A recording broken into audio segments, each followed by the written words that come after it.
ایک شخص حضور کی خدمت میں حاضر ہوتا ہے اور عرض کرتا ہے متسع یا رسول اللہ، حضور قیامت کب آئے گی؟ تو پوچھا ما اعددت لہا، تو نے اس کے لیے تیاری کیا کی؟ تو اس نے کہا کہ میں کثرت صوم کی، کثرت صلاۃ کی بات نہیں کرتا،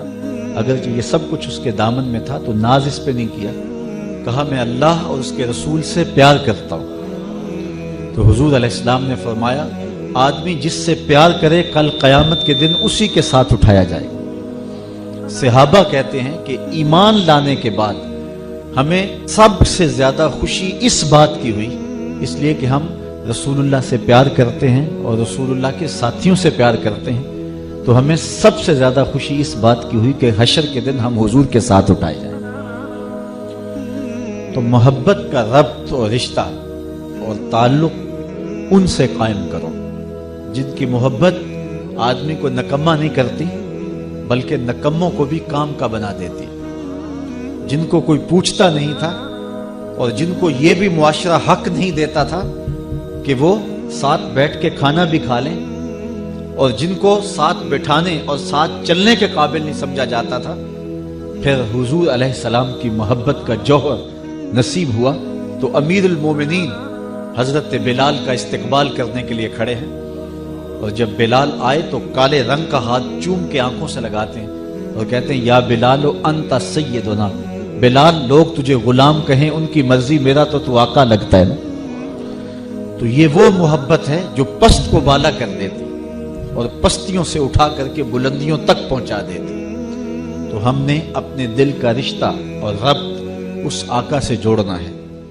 تاکہ ہم پستیوں سے نکل کر کے بلندیوں کی طرف فائز المرام ہو جائیں۔ ہماری ذلت، ہماری رسوائی اور ہماری پسماندگی کا سبب یہ ہے کہ ہمارا ربط حضور سے کمزور ہوا، تو ہم دنیا کے اوپر ذلیل و رسوا ہو کے رہ گئے۔ جب حضور سے ربط ہمارا مضبوط ہوگا تو بحر و بر پہ چھا جائے۔ حضرت سیدنا عمر رضی اللہ تعالی عنہ ارض تہامہ سے گزر رہے تھے تو بچوں کی طرح بلک بلک کے رونے لگے۔ کسی نے کہا عمر 23 لاکھ مربع میل کی حکمرانی اور بچوں کی طرح رو رہے ہو؟ کہا یہی بات مجھے رلا رہی ہے، میرے باپ خطاب نے مجھے اسی جگہ پہ 5 اونٹ دیے تھے کہ ان کو لائن میں سیدھا کرو، میں آگے والا سیدھا کرتا تھا تو پیچھے والا ٹیڑھا ہو جاتا، پیچھے والا سیدھا کرتا تو آگے والا ٹیڑھا ہو جاتا، میں بھاگ دوڑ کے دونوں کو سیدھا کر لیتا تو درمیان والا ٹیڑھا ہو جاتا۔ تو میرے باپ خطاب نے مجھے بڑا مارا کہ ایک عرب کے بیٹے ہو کہ تم سے 5 اونٹ لائن میں کھڑے نہیں ہوتے۔ کہا ایک زمانہ عمر پہ ایسا تھا کہ 5 اونٹ لائن میں کھڑے نہیں ہوتے تھے،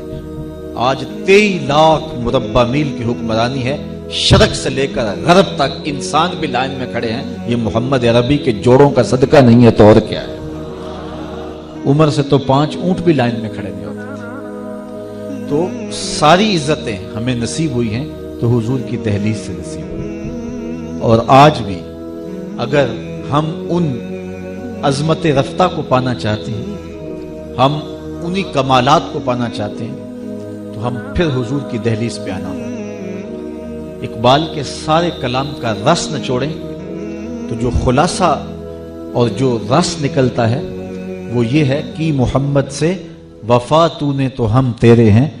یہ جہاں چیز ہے کیا لوح و قلم تیرے ہیں۔ اقبال کہتا ہے حضور سے وفا کرو تو پھر لوح بھی تمہارے ہاتھ میں پکڑا دیں گے، قلم بھی تمہیں دے دیں گے، تم جو چاہو گے لکھ لو گے، پھر تمہاری تقدیر کے فیصلے واشنگٹن میں نہیں ہوں گے بلکہ خدا بندے سے خود پوچھے گا بتا تیری رضا کیا ہے۔ شرط یہ ہے کہ وفا کا رشتہ حضور کی ذات سے مستحکم ہو جائے، اور ہم نے اس رشتے کو مضبوط کرنا ہے۔ ہمارے ہاتھوں سے اس دامن کو چھڑانے کے لیے دیدہ اور نادیدہ کوششیں کی گئیں تاکہ ہمارا ربط حضور سے کمزور ہو جائے۔ شاعر مشرق، نقاد مغرب، ترجمان حقیقت اور حکیم الامت علامہ اقبال علیہ رحمہ، جس نے اس امت کا مرض بھی دریافت کیا اور اس کا علاج بھی بتایا، وہ فرماتے عہد ما مارا زماد بیگانہ کر از جمال مصطفیٰ بیگانہ کر۔ ہمارے عہد نے، ہمارے